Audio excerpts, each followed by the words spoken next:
Laporan Training Need Assessment Kelompok 2. Kelompok kami beranggotakan yang pertama ada Alif Purnomo, yang kedua ada Alifa Salsa, yang ketiga ada Ami Syaratna, dan yang keempat ada Zulia Nurmayasari. Profil Rumah Sakit Kencana Serang.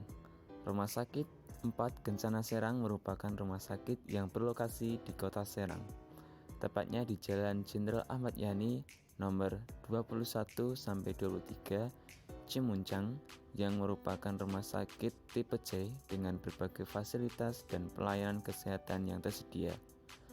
Rumah sakit Kencana Serang ini berada di bawah naungan TNI Angkatan Darat dengan kepala rumah sakit yaitu Mayor CKM Dr. Muklas Fahmi, spesialis obstetri ginekologi, dan mengusung moto ceria, yaitu melayani dengan cepat, empati, ramah, ikhlas, dan aman. Rumah sakit ini menyediakan layanan poliklinik spesialis diantaranya paru, saraf, anak, kebidanan, dan kandungan, penyakit dalam, THT, bedah umum, gigi dan mulut. Untuk memenuhi kebutuhan pasien terdapat layanan penunjang medis seperti laboratorium, ronsen, elektrokardiogram, dan lain sebagainya. Selain itu ada beberapa kelas kamar perawatan meliputi VVIP, VIP, kelas 1, kelas 2, kelas 1 utama, dan kelas 3. Selanjutnya yaitu visi dan misi. Visi dan misi Rumah Sakit Kencana. Untuk visi, menjadi rumah sakit kebanggaan prajurit TNI, PNS, dan keluarganya, serta masyarakat Banten.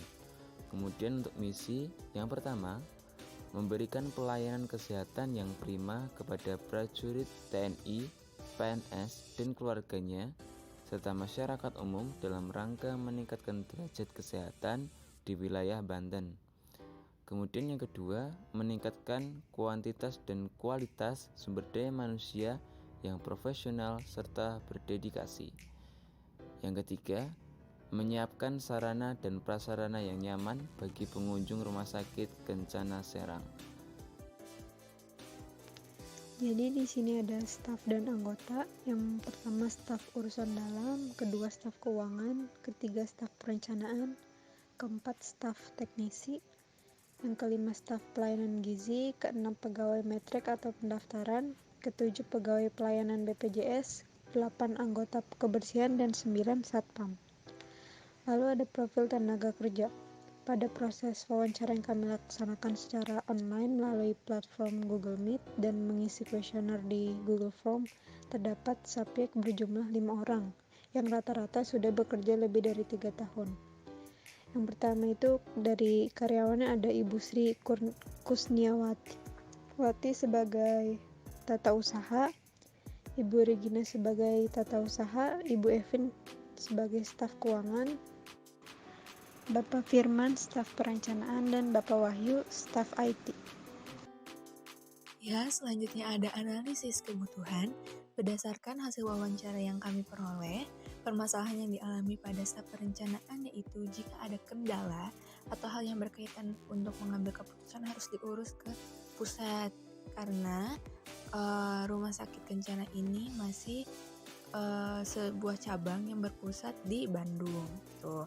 Lalu pada staf TUUD atau tata usaha, kendalanya jika ada miskomunikasi akan sangat berpengaruh pada staf lainnya dikarenakan semua aspek bersumber pada staf TUUD ini.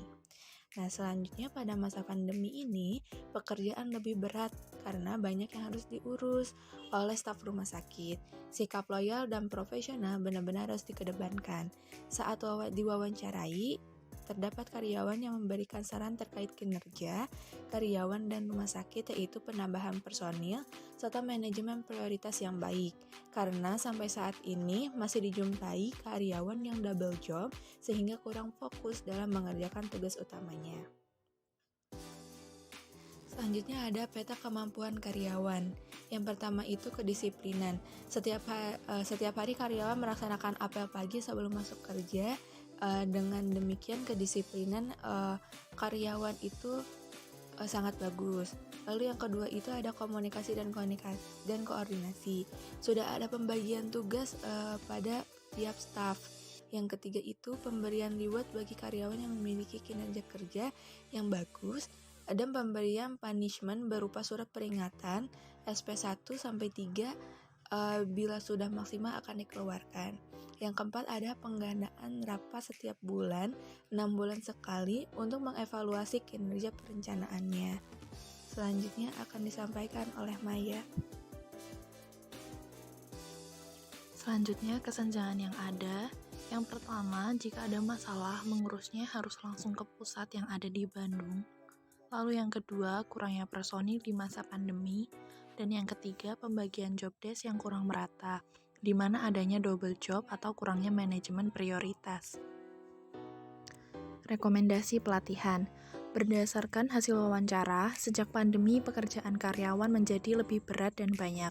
Dituntut adanya sifat loyal antar karyawan untuk membantu kekurangan bidang lain yang membuat karyawan seringkali bekerja melebihi jam kerjanya atau lembur.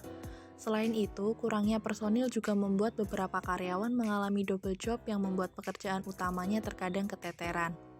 Oleh karena itu, kami merekomendasikan pelatihan manajemen waktu dan prioritas dengan maksud karyawan mampu bekerja lebih efisien sehingga tidak lagi bekerja hingga lembur.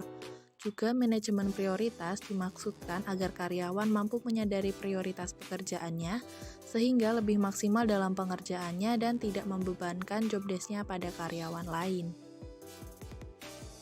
Berikut adalah dokumentasi wawancara yang telah kami lakukan. Dan berikut adalah lampiran kuesioner yang telah kami bagikan. Sekian dan terima kasih.